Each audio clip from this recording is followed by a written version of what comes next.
Okay, we are at Coal Bin uh,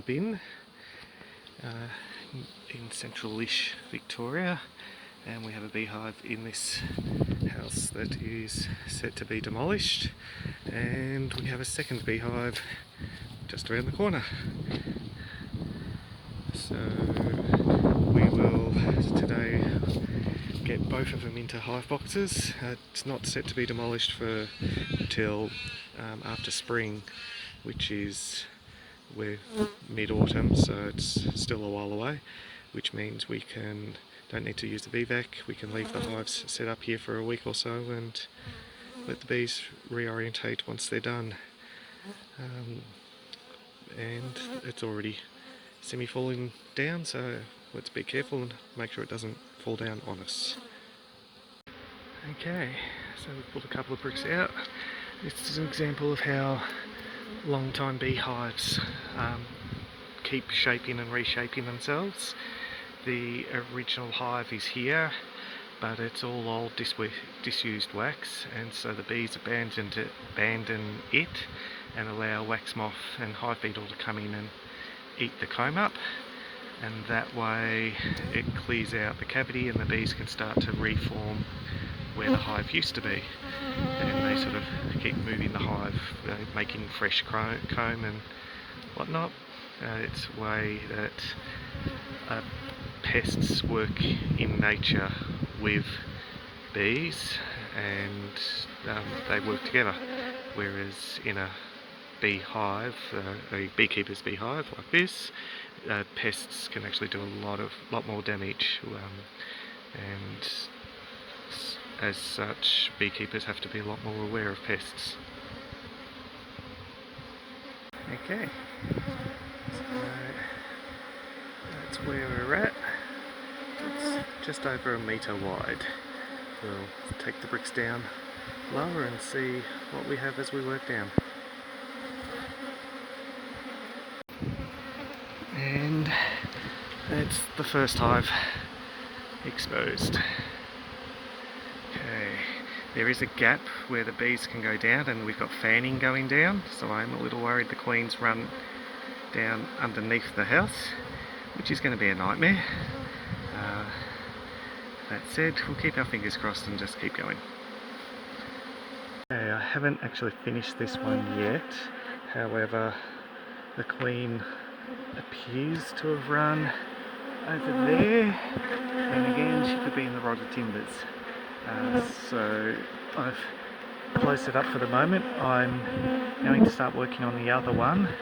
Once the bees cluster up, that's where I'll know the queen is, and I'll come back to chasing the queen.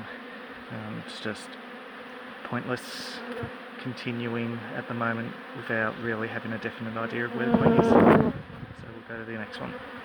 Okay, so this is the second hive. It is smaller. Part of it has fallen while I was taking bricks out. Hopefully all honey, but there's possibility of brood. But let's get this part done first, and then we'll chase the bit that's fallen.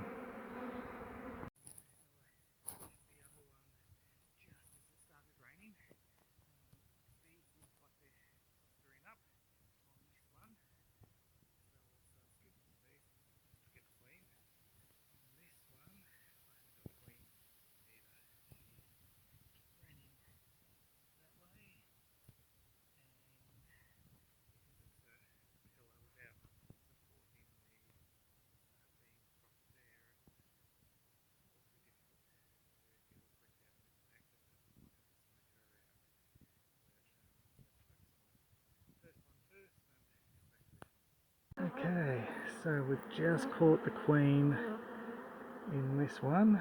You can see her there on the bottom of the queen clip. Okay, so we'll put her in the hive box and the bee should start heading in. Yay, exciting. Okay, I popped back up here just because I was concerned a couple of days later that it wasn't going according to plan. And I'm glad I did. Heaps of bees on the outside which told me the queen wasn't in the box. So yeah, I've now got her back in the box, bees marching into the hive box, so it's now, I'm much happier with it. Now I'm confident I can walk away for a couple of weeks and the bees will be fine. Lots of fanning, it's all doing what they need to be doing. The other box is already doing what it needed to be doing. It didn't, we mustn't have left the box because all the bees are in the box. And there's none clustered up anywhere else, which is really good. So yay, it's all happening.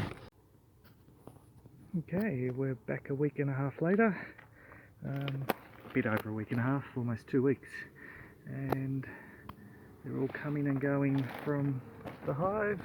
There we go. Doing everything they're meant to be doing. Box has been accepted, bees are doing what they want to do. Once it gets dark, we'll close them up and take them to quarantine. And this one as well. So it's looking really good.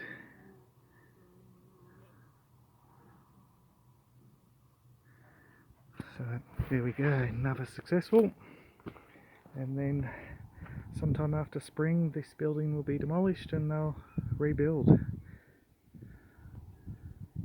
And the last thing we've done before we close up after it gets dark is just fill the cavities with old clothing. Normally we would fill the cavity where the bees were and then they'd repair the brickwork. But in this instance, because it's going to get knocked over sometime after spring, we're putting the clothing in more as a preventative to stop bees going into other cavities. Might not be 100% successful, we'll keep our fingers crossed. There's a lot of gaps in the mortar and that, but at least we've done a reasonable job of blocking up most of the access points.